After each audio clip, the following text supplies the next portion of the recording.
fall back. So we're here, Jet Finis is in Bangkok again. This is my fourth day. Trying to get myself back in shape after a heart attack actually. Now I'm just chilling. Already done two sets, done 8 sets of 22, of something else. Now I'm on the worst because I have an injury on my shoulder. So these are not heavy, these are 14 kilos. So it's an optical illusion, they're not that big.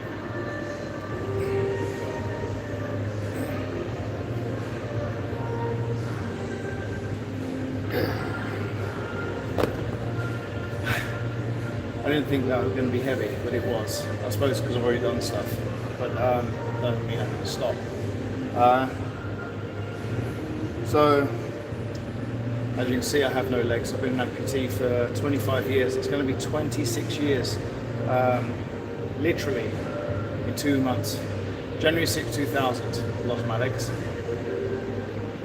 It seems like a lifetime ago. Over half my life as an amputee. And that's surreal to me, to think that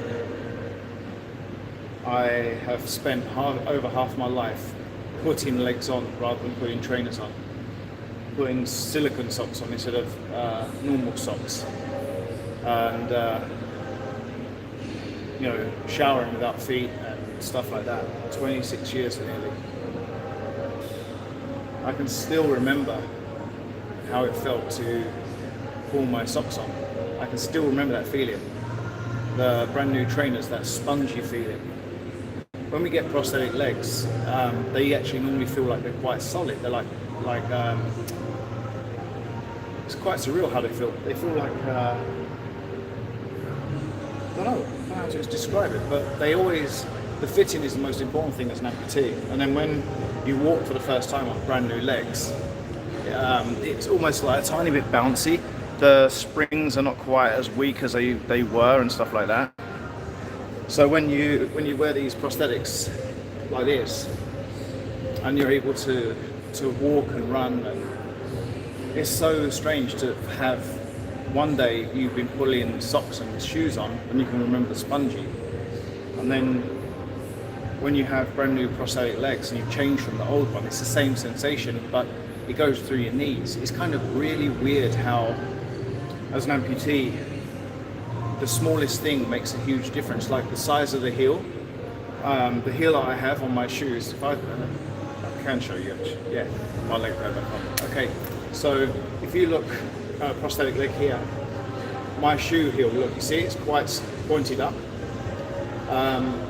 But if I was to wear another shoe on my leg, I wouldn't be able to walk properly. I'd have to adapt my prosthetic again. And with 2 legs, because I've had both my legs amputated, see, there's the other one. The position of the foot, that heel 1 millimeter out, and I change my trainers. It's cheaper for me to buy brand new shoes, brand new trainers or sneakers if you're in America. Every month I will change my trainers, literally, and I give my old ones to people that haven't got a house, homeless people, people that can't afford new shoes. I give them my trainers and I buy new ones. And I always buy brands. I don't buy the cheap, shitty ones because they break quicker. So it is surreal to think that when you have no legs, and how when I had legs, the sensations are almost the same, even though they're completely different. My leg's not down now. That's it. So when you're an amputee and you're trying your hardest to fit in with society, and you do what you can, it's the little things as an amputee, the really small things that are strange. The sensation of putting on a prosthetic leg in the morning and trying to get the fucking thing on because your legs are swollen. When you go to bed as an amputee, the legs swell up. They get more swollen because you're not walking. The blood accumulates and the fluids accumulate in the stump, or I think nub, Americans call it. And when you stand up in the morning, you have to try and get all that fluid back out of your leg and put it, you know, anywhere else in the body. And I literally dance on the floor in my bedroom for a good 20-30 minutes, bouncing, trying to get my leg in my socket. You see here, it's still swollen. You can see the swelling here.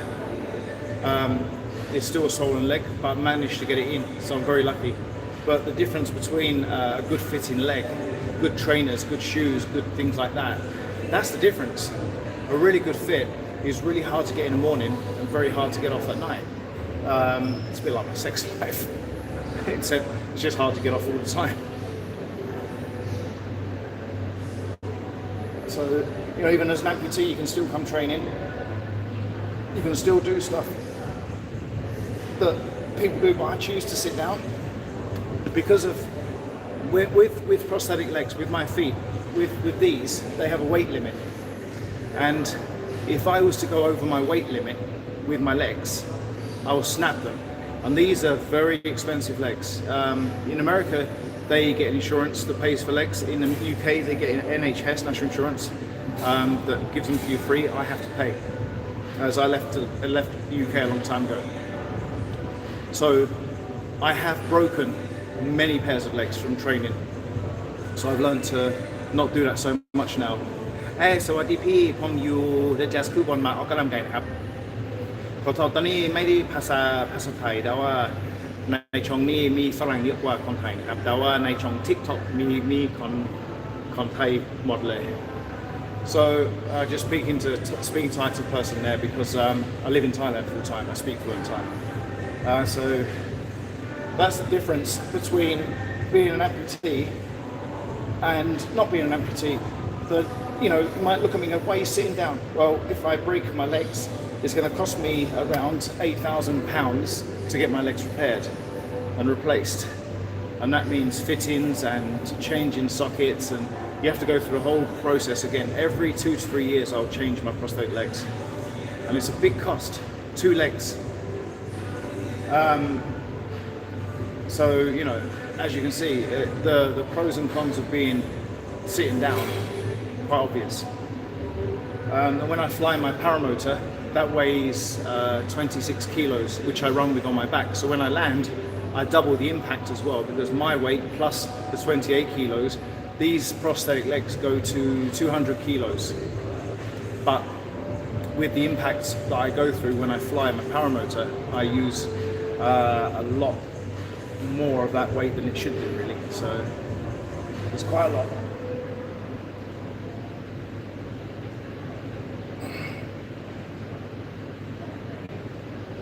So even as an amputee, you can do anything you want to do. It's basically what this video is about. It started off talking about being an amputee, and now it's gone to everything. So anyway, look, I know you're all bored of my life, so I'm gonna go now. I need to keep pushing myself a bit more before I go back to my shop, continue my business. So take care, those that have joined the page. I appreciate you for following this. If you do have questions, I'm happy to answer them. I love to give feedback about amputation, helping other people. And if you're in Bangkok and you ever want to learn to fly, I'm an instructor. I will teach you to fly, no problem. And keep it real, everybody. I'm going to go. Bye bye. Sorry, excuse the last bit where I keep looking at you when I say bye bye. Very awkward. Yay!